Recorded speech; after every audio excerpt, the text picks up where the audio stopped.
வரும், நம்ம எல்லாம் கொண்டாடுவோம். ஆனா கும்பாபிஷேக திருவிழாவை நடத்துவது அப்படிங்கிறது ஒரு சாதாரணமான விஷயம் கிடையாது இல்லைங்களா? ஒரு விவசாயி இருந்தார் ஒரு ஊர்ல. பின்னாடி எல்லாம் கேக்குதுங்களா நான் பேசுறது? ஒரு விவசாயி இருந்தார். அவங்களும் அவங்க வீட்டு அம்மாவும் சேர்ந்து ஒரு விவசாயம் பண்ணிட்டு இருக்காங்க தோட்டத்துல. இந்த மாதிரி ஒரு கரெக்ட் மாதிரியான ஒரு கிராமம்னு வச்சுக்கங்களேன், அந்த இடத்துல விவசாயம் பண்ணிட்டு இருக்காங்க. ரொம்ப கஷ்டப்பட்டு விவசாயம் பண்ணிட்டு இருக்காங்க. அந்த காலத்துல எப்படி விவசாயம் பண்ணுவாங்க? சும்மா கிடந்த நிலத்தை கொத்தி சோம்பல் இல்லாம ஏர் விதைச்சு, சும்மா கிடந்த நிலத்தை கொத்தி சோம்பல் இல்லாம ஏர் நடத்தி, கம்மா பயிரை வெறிச்சு கட்டி, கரும்பு கொல்லையில் வாய்க்கால் வெட்டி, சம்பா பயிரை பறிச்சு நட்டி, தகுந்த முறையில் தண்ணீர் விட்டு, நெல் விளைஞ்சிருக்கு வரப்பு உள்ள மறைஞ்சிருக்கு, நெல் விளைஞ்சிருக்கு வரப்பு உள்ள மறைஞ்சிருக்கு, காடு விளைஞ்ச மச்சா நமக்கு கையுங்காலும் தானே மிச்சம், கையுங்காலும் தானே மிச்சம், காடு விளைஞ்ச மச்சா நமக்கு கையுங்காலும் தானே மிச்சம், கையுங்காலும் தானே மிச்சம். இப்படித்தான் அந்த காலத்துல விவசாயம் இருந்திருக்குது. இன்னைக்கு வரைக்கும் விவசாயம் அப்படிதான் இருக்குது இல்லையாமா? அப்படிதானே இருக்கு. அப்ப அந்த அம்மாவுக்கு ரொம்ப வருத்தம். நான் டெய்லி பாடுபடுறோம், காட்டுல கையுங்கால மட்டும்தான் மிச்சமா இருக்குது, நிறைய கடன் வாங்கிட்டோம், எப்படி கட்டுறதுன்னு தெரியல அப்படின்னு சொல்லிட்டு என்ன சொல்றாங்க, அந்த காலத்துல ஒரு கஷ்டம் வந்துச்சுன்னா என்ன பண்ணுவோம்? கடவுள் கிட்ட போவோம். கடவுள் கிட்ட போய் டெய்லி அழுது முறையிட்டு ஒரு பையன் பிஸ்கட் நமக்கு கிடைக்கலன்னா உடனே நம்ம என்ன பண்ணுவோம்? சரி நம்ம ஏதோ ஒரு பரிகாரம் பண்ணி பார்ப்போம் அப்படின்னு நினைப்போம் இல்லையா? இதுதான் மக்களுடைய கருத்து. உடனே அந்த விவசாயி என்ன பண்றாருன்னா, அந்த அம்மா சொல்றாங்க, இந்த ஜாதகத்தை எடுத்துட்டு போய் பக்கத்தூர்ல ஒரு நல்ல ஜோசிக்காரர் இருக்காராமா, அந்த ஜோசிக்காரர்கிட்ட கொண்டு போய் கொடுத்து பார்த்துட்டு வாங்க, நமக்கு ஒரு நல்ல காலம் எப்பதான் பிறக்கும்னு தெரியலையே, போய் பார்த்துட்டு வாங்கன்னு சொல்லி அந்த அம்மா சொல்றாங்க. சரின்னு அந்த விவசாயி என்ன பண்றான், அந்த ஜாதகத்தை எடுத்துட்டு பக்கத்து ஊருக்கு போறான். பக்கத்து ஒரு ஜோசிக்காரர்கிட்ட போய் காமிச்சு என்ன விஷயம்னு கேட்டுட்டு வரலான்னு சொல்லிட்டு பக்கத்து ஊருக்கு போறாங்க.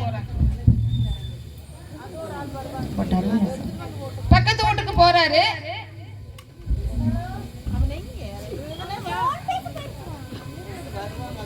ஜாதகத்தை எடுத்துட்டு பக்கத்து ஊருக்காக வேண்டி விவசாயி போறாரு ஜோசியக்காரரை பாக்குறாரு. போய் பார்க்கும் பொழுது ஜோசியக்காரர் பாக்குறாரு, இவரோட ஜாதகத்தை வாங்கி பாக்குறாரு. பார்த்துட்டு ஒன்னும் சொல்லாம, அப்பா இன்னைக்கு நானு ஜாதகம் பாக்குற நேரம் முடிஞ்சு போச்சு, அதனால நீ என்ன பண்ணு, நாளைக்கு காலையில ஒரு 10 மணி எப்படி வா அப்படின்னு சொல்லிட்டு அனுப்பிட்டார்.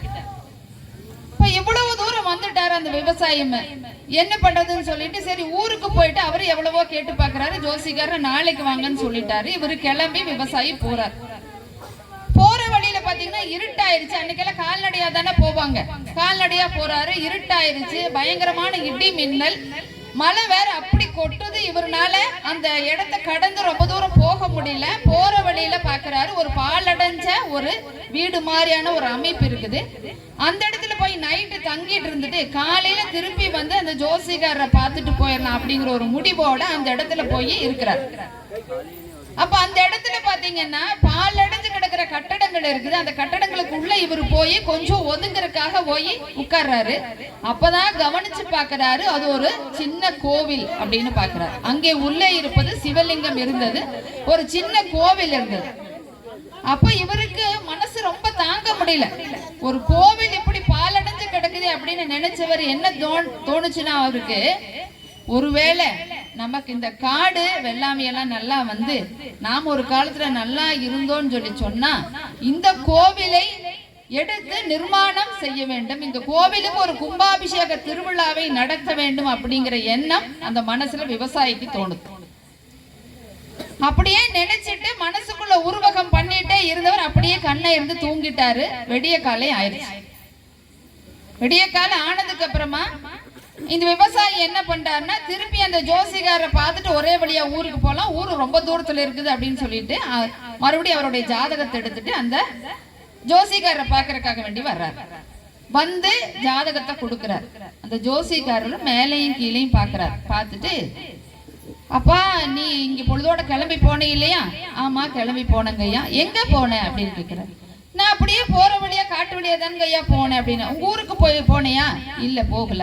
எங்க இருந்த நைட் அப்படின்னு கேக்குறாரு. ஒரு பாலடைஞ்ச இடம் ஒண்ணு இருந்துச்சுங்க ஐயா, அங்க போய் ஒண்டிக்கிறதுக்கு வேண்டி போனேன். மழை பயங்கரமா கொட்டுச்சு, போறதுக்கும் வழி இல்லை, அதனால அங்கேயே தங்கி இருந்துட்டு காலையில வந்தாரு. சரி தங்கி இருந்த இடம் என்னன்னு பார்த்தையா அப்படின்னு கேட்கும் பொழுது அவர் சொல்றாரு, தங்கி இருந்த இடம் ஒரு பழைய பாலடைஞ்ச கோவில் மாதிரி எனக்கு தெரிஞ்சது, அந்த கோவில்ல தான் நைட்டு தங்கி இருந்தேன் அப்படின்னு. சரி, நீ அப்ப என்ன மனசுக்குள்ள நினைச்ச அப்படின்னு கேட்கிறாரு ஜோசிகர். உடனே அந்த விவசாயி சொல்றாரு, ஒண்ணு இல்ல, ஒருவேளை எனக்கு காலம் ஒத்து வந்து என்னுடைய சூழ்நிலைகள் சரியாகி பிற்காலத்துல நான் வசதியோட சௌகரியத்தோட இருந்தேன்னு சொல்லி சொன்னா கண்டிப்பாக இந்த கோவிலை நிர்மாணம் செய்து இந்த கோவிலுக்கு கும்பாபிஷேகம் நடத்த வேண்டும் என்று நான் நினைத்தேன் அப்படின்னு. அதற்கு அவர் சொல்றாரு, அப்பா நீ கோவில கும்பாபிஷேகம் பண்ணணும் நீ நினைச்சதுனால உன்னுடைய ஆயுள் நீட்டிப்பு நடந்திருக்கிறது. உண்மையிலேயே உனக்கு என்ன நடந்திருக்கணும்னா, நேத்து இரவு நீ வந்து பாட்டு போயிருக்க வேண்டும். அதனாலதான் நான் என்ன சொன்னேன்னா, இன்னைக்கு போயிட்டு நீ நாளைக்கு வான்னு நான் சொன்னேன். என்னுடைய கணக்கு வந்து தப்பவே தப்பாது. அவ்வளவு சரியான ஜோசியம் பார்த்து சொல்வதிலே நான் வல்லவன் அப்படிங்கிறது இங்க இருக்கிறவங்க எல்லாத்துக்குமே தெரியும். உண்மையிலேயே உன்னுடைய ஆயுட்காலம் நேற்று இரவு முடிந்திருக்க வேண்டும். ஏன் முடிஞ்சு போகலன்னு சொல்லி சொன்னா, நீ கோவில கும்பாபிஷேகம் பண்ணணும் நீ நினைச்ச இல்லையா, அப்படி நினைச்ச நினைப்புக்கே இறைவனுடைய ஆயுட்காலத்தை நீட்டி கொடுத்து விட்டார் அப்படின்னு சொல்றார். அப்படி நம்ம மனசுல கும்பாபிஷேகம் பண்ணணும் நினைச்சாலே இறைவன் நம்மளுடைய ஆயுளை நீட்டி கொடுப்பார், நமக்கு சகல செல்வங்களையும் வழங்குவார். அப்படின்னா நம்ம உண்மையிலேயே ஒரு திருக்கோவிலும் கும்பாபிஷேகம் இந்த கரட்டூர் கிராமத்து மக்கள் செய்திருக்கிறார்கள் அப்படின்னா பெருமானுடைய அனுகிரகத்தால் நிச்சயமாக இங்கே கூடியிருக்கக்கூடிய அனைத்து பெருமக்களுக்கும் நோயின்மை, கல்வி, தனம், தானியம், அழகு, புகழ், இளமை, பெருமை, அறிவு, சந்தானம், வழி, துணிவு, வாழ்நாள் வெற்றி ஆக நல்லூர் நுகழ்ச்சி தொகைதரு 16 செல்வங்களும் நிச்சயமாக கிடைக்கப் பெறும் என்பதிலே எல்லளவும் சந்தேகமில்லை. ஆக இங்கே வாழ்ந்து கொண்டிருக்கக்கூடிய மக்கள் அனைவரும் இறைவனுடைய அனுகிரகத்தை பூரணமாக பெறுவார்கள் என்பதிலே எல்லளவும் சந்தேகமில்லை. அந்த வகையில் மீண்டும் ஒருமுறை உங்களை வணங்கி இந்த வாக்கியத்திற்கு உள்ளாகி இருக்கக்கூடிய அனைத்து பெருமக்களையும் மீண்டும் மீண்டும் வணங்குவதிலே பெருமகிழ்ச்சி அடைகிறோம். நாங்கள் அனைவரும்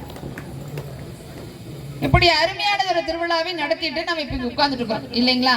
பேசுவதற்கும் கேட்பதற்குமான சூழ்நிலை இப்ப குறைஞ்சிட்டே வருது இல்லைங்களா.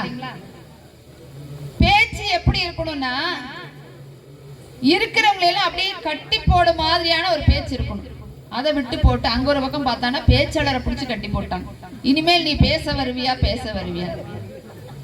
இல்ல, அப்படியெல்லாம் நிச்சயமா என்ன கட்டி போட மாட்டாங்க. நீ ஏமா இப்படி பண்ணிருக்க பத்தியா, நான் எவ்வளவு அழகா பேசிட்டு அவங்க எல்லாம் அழகா உட்கார்ந்து கேட்டுக்கிறேன். இன்னைக்கெல்லாம் வாழ்க்கை